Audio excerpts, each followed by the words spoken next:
This video is a fundraiser for the Immigrant Law Center of Minnesota. The ILCM is a nonprofit organization that provides free immigration legal representation to low-income immigrants and refugees in Minnesota and North Dakota. If you have the means to do so, please donate. Thank you, and now on to the video.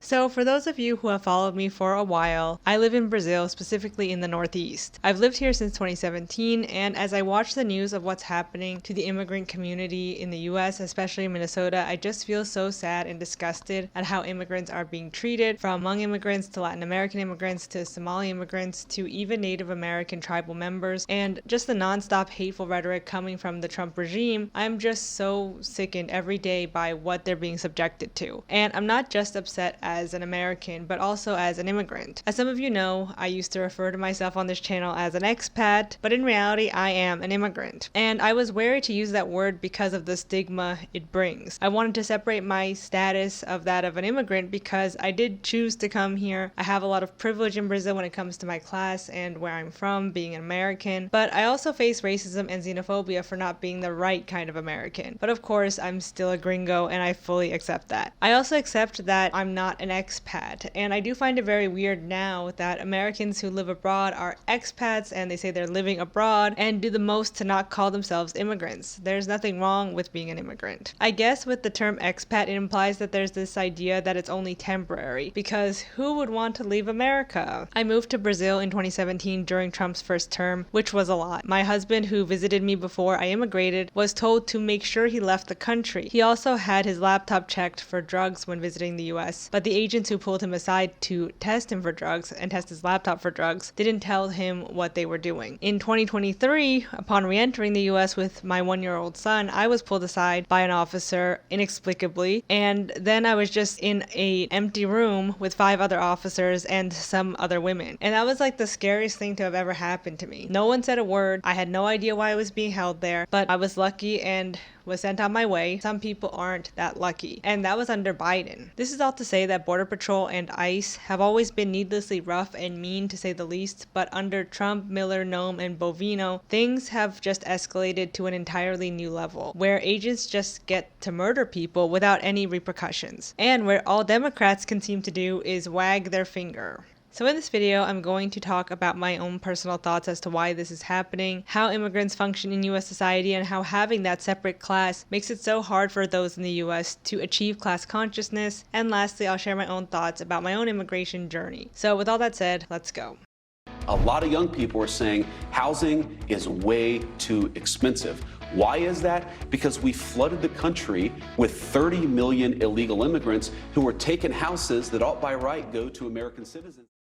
A question I get asked a lot by people when I go back to the US is, why is there so much poverty in Brazil? Why is the class divide as big as it is? And honestly, I've come to view this as a very ignorant but also telling question. In the US, at least in the county I grew up in, which was a very affluent part of northern New Jersey, if you know, you know, you could live in that suburb your whole life and never see a single glimpse of poverty. The suburbs, at least where I grew up and where my family and friends were from, are so sheltered and sterile, just single family home after single family home, no buses, no train station. It's a very strange way to live when you think about it, especially now in 2026, where we're questioning the suburban sprawl and walkability and all of that. But that's how US politicians and city planners, many of them white men, decided that's how they wanted to live, in little segregated kingdoms. Therefore, you get questions like this from people in the US who have never traveled outside of their suburb. Why is there so much poverty in Brazil and class struggle? Because they've been so cut off from their own fellow countrymen that they can't even see the class divide in their own backyard in the US. And that's not to say that asking why there is so much poverty in Brazil isn't a valid question. I get where that comes from, especially after seeing viral images like this one. But rather, when I field these questions from people in the US, they usually are asked by people who have, again, never really left their own upper middle class bubble, and it comes off as ignorant, as if singling out Brazil to have some unique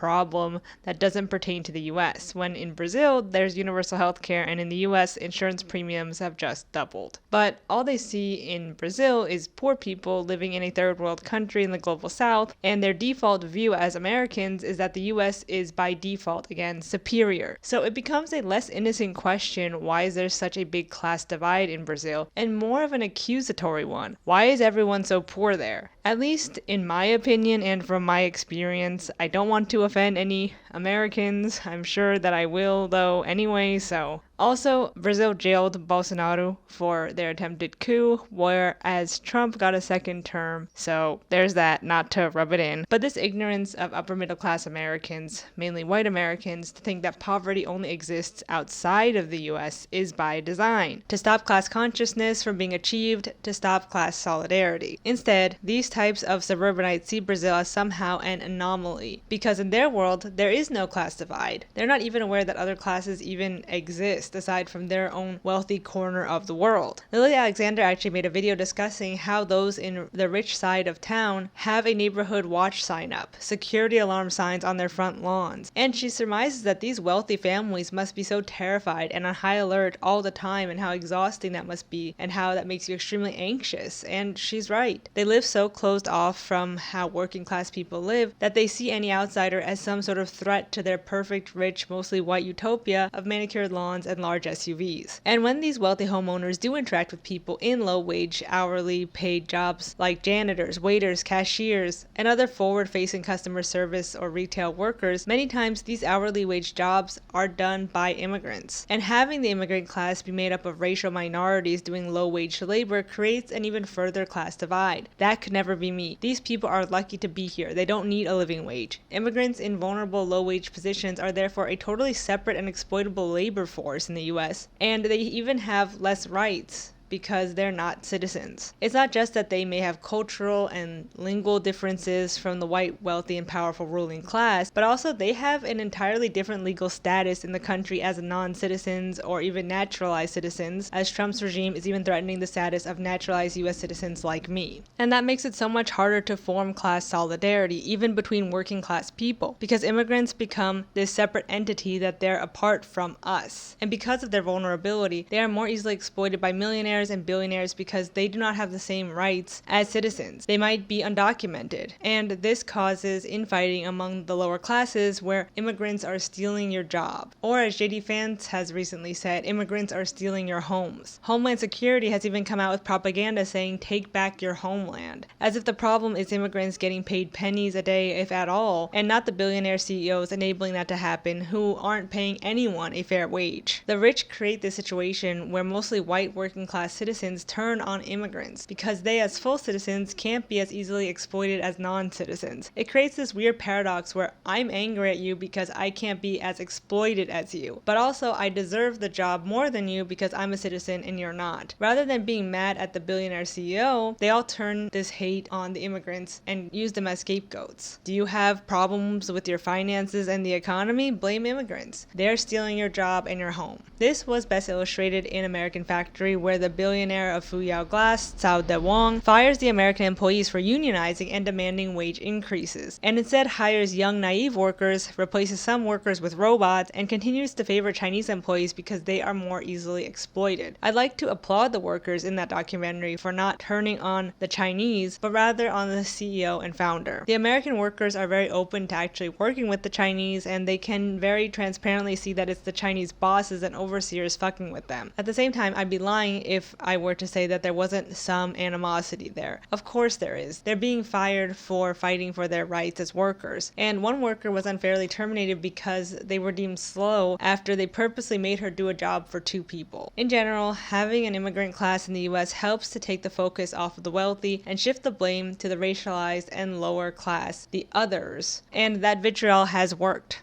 Trump got his second term. Republicans and Democrats are still not going to reform ICE or abolish it, and they continue to target and harass immigrants, the public at large, and even children who they claim they care so much about. When it comes to Brazil, though there are immigrant populations, outside of major metropolitan areas, it's very rare to see families and enclaves of immigrants, at least in my corner of the woods in Ceará. Many times I am like the first immigrant someone has even met. In Brazil, people who are doing low-wage jobs that are mainly reserved for immigrants in the US are done by fellow Brazilians, like cashiers, janitors, retail workers, waitstaff, domestic laborers. They're Brazilian. These are jobs, again, that stereotypically in the US are done by other people, i.e. immigrants. But these are full citizens. They are you and you are them. There is no cultural barrier, no language barrier, though of course there is a very obvious racial barrier, but they are not in some other classification of legal resident. They have full rights. They're just Brazilian. And as such, there is a stronger focus on class consciousness because you just can't shift the blame onto other people who are quote-unquote illegal. Additionally, there's almost no zoning laws, or at least they're not observed very well. Single-family homes are built right next to apartment complexes, which are built right next to restaurants. There are no suburbs. You're either in a city or in the country, and even in the interior, there are small cities with buses and public transport. People are separated class-wise. There is a visible difference between the rich and poor, especially with housing, but geographically, there can be a high-rise right next to a poor neighborhood. That's why the class divide in Brazil is so striking for those of us in the US, because in the US, everything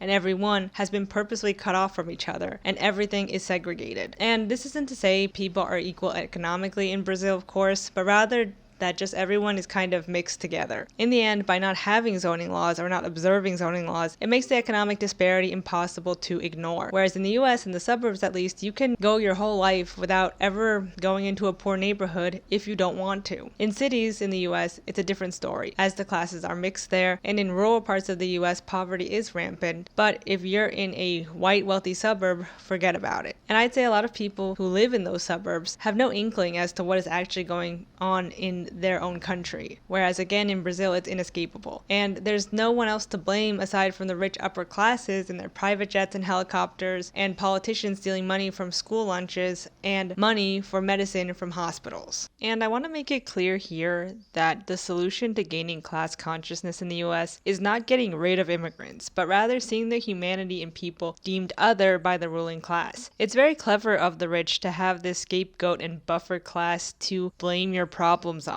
It's worked wonders. Hate has gotten them very far. But also, people are smarter than that. They realize that their neighbors are not their enemies. And I think more and more people are waking up to that. Immigrants are a huge part of what the US stands for, probably one of the only countries in the world that has hinged its entire identity on this idea of welcoming other people from around the world and becoming a mixing pot, the American experiment. Albeit very imperfectly, look up Angel Island and Ellis Island to find out more. And the cynic in me is wondering now if this guise of welcoming immigrants was just to create and perpetuate this endless cycle of an exploitable labor force for the upper class. But anyway, though the US immigration process has never lived up to its ideals, it is part of what the country is, and we should be proud to continue that legacy. We should be proud of diversity, of learning from one another, of seeing each other as we are, because that is the least we can do for our fellow man. But the powers that be right now in the US want to destroy that legacy in the name of white supremacy and ethno-nationalism,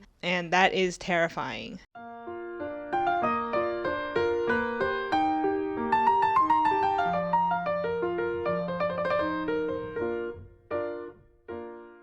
So, if you followed the channel for a long time, you know that I'm an immigrant 2 times over. I'm an immigrant when it comes to being adopted and a naturalized citizen from China. It says I was born in China on my passport and on my residency card in Brazil. But I, of course, had no say in this first migration that I did from China to the US. I was less than a year old when I arrived in the US as an infant. In the US, I identified as Asian American or Chinese American, but I never really realized until recently that I'm an immigrant. And again, I think that's because I came over as a baby. I only knew English in the US, and the US has always been my home for better or worse, for good or bad. And so I never really thought too much about it, but I've come to realize now that being an immigrant is part of who I am, and I'm proud of that. On the other hand, it's hard to grow up in a country different from where you were born, surrounded by people who don't look like you. My physicality doesn't match a stereotypical American look. I don't speak the language I was born to speak. There's a big sense of loss that comes from the immigrant immigrant experience, the loss of a culture that you might have never known. And like a lot of immigrants, I didn't get a say in where I was going or if I wanted to go at all. The direction of my life was basically taken from me at birth, and it's incredibly hard to sit with that fact, but I also know I'm not alone. And I probably have more in common in that sense with first-generation immigrants than American-born Chinese. And then in 2017, I became an immigrant again, by choice this time,